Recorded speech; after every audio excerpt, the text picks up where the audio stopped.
డబ్బు, అనారోగ్యం, ఉద్యోగం, వ్యాపారం, అప్పులతో బాధపడుతున్నారా? మీకోసమే లాంచ్ యువర్ ఫ్యూచర్ ప్రోగ్రామ్.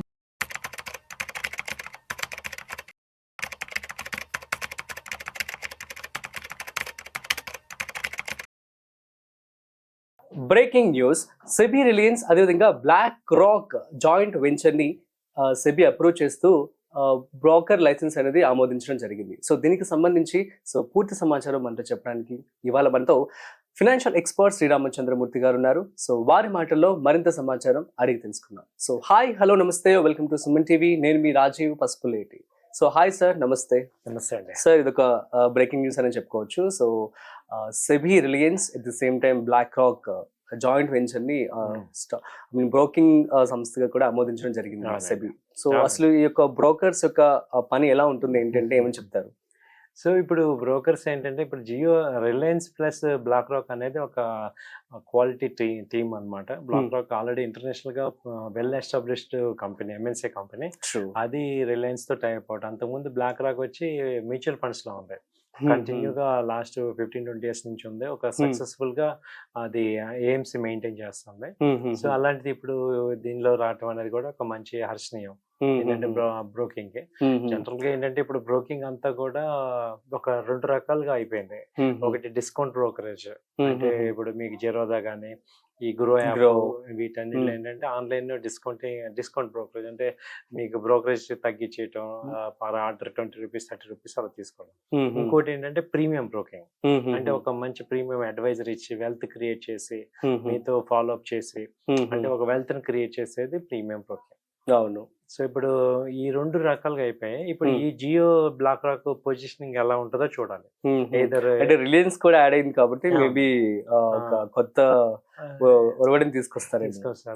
అయితే వీళ్ళు ఏంటంటే ఎక్కువ ఏ టూల్స్ వాడచ్చేమో, ఆర్టిఫిషియల్ ఇంటెలిజెన్స్ వాడి కొత్తగా ఇన్వెస్ట్మెంట్ కి రీడిఫైన్ చేస్తారేమో చూడాలి. సో అయితే ఒక వెల్కమ్ మార్పే మంచి ఛాన్స్ ఉంది. సో వాళ్ళ యొక్క ఇప్పుడు ఇవాళ ఏ బ్రోకర్ అయినా కానీ మెయిన్ రోల్ ఏంటంటే వాళ్ళు ఇన్వెస్టర్స్ కి హెల్ప్ చేయటం, వాళ్ళ ఫండ్స్ గ్రో అయ్యేటట్టు మంచి క్వాలిటీ అడ్వైజ్ ఇస్తే ఆటోమేటిక్ గా రెస్పెక్ట్ ఉంటది వాళ్ళకి. ట్రూ. సో ఇక మనం ఎమోషనల్ ట్రేడింగ్ గురించి మాట్లాడుకుందాం సార్. సో చాలా మంది కూడా ఎవరో చెప్పారని చెప్పి, సో లేదంటే తన దగ్గర డబ్బులు లేవని చెప్పి ఆన్ ద స్పాట్ అనుకొని అప్పటికప్పుడు ఇన్వెస్ట్మెంట్ చేసేస్తూ ఉంటారు. At the same time so ఎలా ఇన్వెస్ట్మెంట్ చేయాలి ఏంటి, ఒకవేళ ఫ్రెషర్ గా ఎవరైతే స్టాక్ మార్కెట్ లో పెట్టుబడి పెట్టాలనుకుంటున్నారనుకో, సో వాళ్ళకి ఏం చెప్తారు మీరు? ఫస్ట్ స్టాక్ మార్కెట్ లో ఇన్వెస్ట్ చేసే వాళ్ళందరికీ నేను చెప్పేది ఏంటంటే ఒక 20 years ఉండాము అనేటట్టు ఫస్ట్ మీరు ప్లాన్ చేసుకోండి. ఈ స్టాక్ మార్కెట్ లో 20 years ఉందాం, ఇవాళ రేపు కాదు. సో ఇవాళ ఏదో డబ్బులు సంపాదించేసి ఒక 1 month లో లేకపోతే 1 week లో సంపాదించేద్దాం అలా కాదు. ఒక 20 years మనం ఈ మార్కెట్ లో ఉండాలి, అప్పుడు మంచి వెల్త్ క్రియేట్ అవుతాయి. So it is not a one day match. Okay. So second point ఏంటంటే నాలెడ్జ్ గెయిన్ చేసుకొని ఇప్పుడు ఎవరు ఏది చెప్పినా వినండి. విన్నగానే పెట్టుబడి పెట్టద్దు, ఎందుకంటే డబ్బులు మనవి, రిస్క్ మనది, రెస్పాన్సిబిలిటీ మనది. సో ఒక రెస్పాన్సిబిలిటీ తీసుకొని ఏదో క్యాజువల్ గా మనం వాళ్ళు చెప్పారు వీళ్ళు చెప్పారు అని చేయటం కాదు. అసలు ఎందుకు అంటే ఎందుకు చెప్తున్నారు, దానిలో మంచి చెడు ఏంటనేది మనం ఆలోచించుకొని అవసరమైతే ఫైనాన్షియల్ అనలిస్ట్, మనకంటూ ఒక ఫైనాన్షియల్ అడ్వైజర్ ఉండాలి. ఓకే. వాళ్ళతో ఒకసారి కన్సల్ట్ చేసుకొని జరుగుతుంది. అంటే ఇప్పుడు ఏ ఫీల్డ్ కి ఇప్పుడు మనకి ఏదైనా ప్రాబ్లం వచ్చింది సార్, చిన్న జ్వరం వచ్చింది సరే మనం ఏదో టాబ్లెట్ వేసుకుంటాం. పెద్ద ప్రాబ్లం వచ్చింది కంపల్సరీ డాక్టర్ దగ్గరికి వెళ్తాం కదా. సో ఇక్కడ కూడా ఏంటంటే ఇక్కడ హెల్త్ డాక్టర్ ఎలాగో వెల్త్ డాక్టర్, ఫైనాన్షియల్ ఎక్స్పర్ట్, వాళ్ళని మనం కన్సల్ట్ చేయడం ద్వారా మీకేంటంటే మిస్టేక్స్ తగ్గిపోతాయి. అవును. ఇప్పుడు ఒక 5 lakhs అబౌవ్ ఇన్వెస్ట్ చేస్తున్నప్పుడు మీరు ఒక పోర్ట్ఫోలియో క్రియేట్ చేసుకోవటం, వాళ్ళతో మాట్లాడి ఎవరో ఒకళ్ళు ఒక మంచి ఫైనాన్షియల్ ఆ ఫీల్డ్ లో ఎక్స్పర్ట్స్ తో మాట్లాడండి. ఈవెన్ సెబీ కూడా అదే చెప్తాం. ఇప్పుడు మామూలుగా ఎవరు పడితే వాళ్ళతో కాదు, ఏది పడితే అది అడ్వైజరీ కాదు. ఒక రెస్పెక్టెడ్ ఆ పొజిషన్ లో ఉన్న వాళ్ళతో మాట్లాడటం వల్ల మీకు నాలెడ్జ్ వస్తుంది, ఎందుకు కొనాలి, ఏంటి రీజన్, మళ్ళీ బ్యాకప్ లో మళ్ళీ రివ్యూ చేయించుకోవాలి. అలా చేయించుకుంటే ఏంటంటే మనకి ఇక్కడ ఎంజాయ్మెంట్ కి స్టాక్ మార్కెట్ ఏదో చేసాము వచ్చింది పోయిందని ఫ్రెండ్స్ తో మాట్లాడటం, లేకపోతే వచ్చింది ఆ టైప్ లో కాకుండా ఒక వెల్త్ క్రియేషన్, ఒక డిసిప్లిన్, ఒక సీరియస్నెస్ తో చేసేటట్టు మనం ముందు మైండ్ ప్లాన్ చేసుకోండి. అవును. సో ఇది ఏంటంటే ఒక ప్యాసివ్ ఇన్కమ్. సో ఇది ఒక సీరియస్ గా ఒక ఇన్కమ్ జనరేట్ చేయడానికి ఒక మంచి సోర్స్. దాన్ని ఏంటంటే మనము ఫస్ట్ లోనే మనము ఏదో చాలా క్యాజువల్ యాటిట్యూడ్ తో వెళ్ళటం వల్ల ఏమవుతాం అంటే లాస్ అవుతాం. లాస్ అవటం వల్ల మనం ఏమవుతుంది, ఇంట్లో రెస్పెక్ట్ పోతుంది. రెండోసారి మళ్ళీ ఇన్వెస్ట్ చేద్దాం అంటే మనకి సెల్ఫ్ కాన్ఫిడెన్స్ కాన్ఫిడెన్స్ కూడా తగ్గిపోతుంది. ఇంట్లో వాళ్ళు యాక్సెప్ట్ చేయరు. ఫెయిల్యూర్ ఎలా ఉంటదంటే క్యాజువల్ గా చేసేది దాని వల్ల ఫెయిల్యూర్ అవటం వల్ల మీకు రేపొద్దున సీరియస్ వెల్త్ క్రియేట్ అయ్యేటప్పుడు ప్రాబ్లం అవుతుంది. కాబట్టి ఆ చేసేది ఏదో కూడా మీరు ఒక మంచి పర్సన్ తో మాట్లాడి అడ్వైస్ తీసుకొని పర్ఫెక్ట్ గా చేస్తే ఆ సక్సెస్ వేరు. ఓకే, సో ఇక్కడ 2 క్వశ్చన్స్. ఫర్ ఎగ్జాంపుల్ నా దగ్గర డబ్బులు ఉన్నాయి, నేను జస్ట్ ఏదో యూట్యూబ్లో ఎక్కడ చూసి ఇన్వెస్ట్మెంట్ చేసేస్తున్నాను, కానీ దానికి ఒకవేళ ఆ డబ్బులు ఉండొచ్చు పోవచ్చు, బట్ నేను సేవింగ్ అయితే ఉండాల్సి ఉంటుంది. సో ఇట్లాంటి వ్యక్తి కేసులో ఒకటి చెప్పండి. అట్ ది సేమ్ టైం ఒకతను తెలివిగా చక్కగా అక్కడికి వెళ్ళి ఫైనాన్షియల్ ఎక్స్పర్ట్స్తో మాట్లాడి సేవింగ్స్ కూడా పెట్టుకొని చేస్తూ ఉంటారు. రెండిట్లో ఏది సజెస్ట్ చేస్తారు సార్ మీరు? ఫస్ట్ అతను అందరం తెలియక ఏమంటే మనం ఏమనుకుంటాం అంటే మనకి తెలుసు అనుకుంటాం. ట్రూ. ఇప్పుడు నేను ఒక MBA ఫైనాన్స్ చదివాను, లేకపోతే నేను బీటెక్ చేశాను, నేను ఆల్రెడీ జాబ్ చేస్తున్నాను, నేను ఒక పొజిషన్ లో ఉన్నాను, సో నాకు అన్ని తెలుసు అనుకుంటాం. అవును. బట్ మనకి మన సబ్జెక్ట్ లో తెలుస్తుంది, పక్క సబ్జెక్ట్ లో తెలియదు. ఎగ్జాక్ట్లీ, అది అర్థం చేసుకోవాలి. అంటే వాళ్ళు ఏమైందంటే జనరల్ నాలెడ్జ్ కాదు, focused knowledge important. True true. ఇప్పుడు ఇవాళ ఈవెన్ అది వరకు జనరల్ మెడిసిన్ వచ్చేది, ఇప్పుడు ఏమైంది, హార్ట్ అంటే హార్ట్ స్పెషలిస్ట్ అయిపోయారు, లివర్ స్పెషలిస్ట్ అయిపోయారు.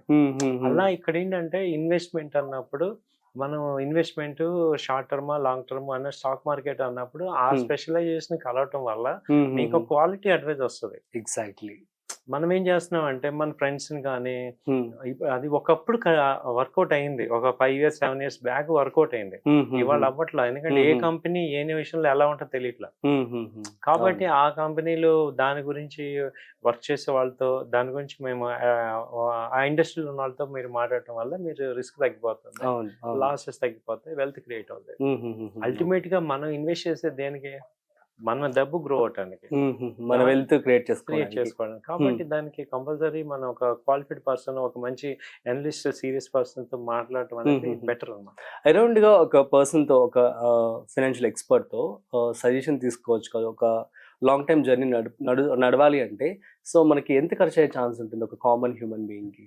ఇప్పుడు ఖర్చు అంటే ఇక్కడ ఒకటి ఉంది సార్. ఇప్పుడు మనం ఒక 1000 రూపాయల కోసం లేకపోతే 2000 కోసం చూసుకుంటే, ఇప్పుడు చిన్న ఎగ్జాంపుల్ చెప్తాను నేను, మనం జనరల్ గా వాడే ఎగ్జామ్.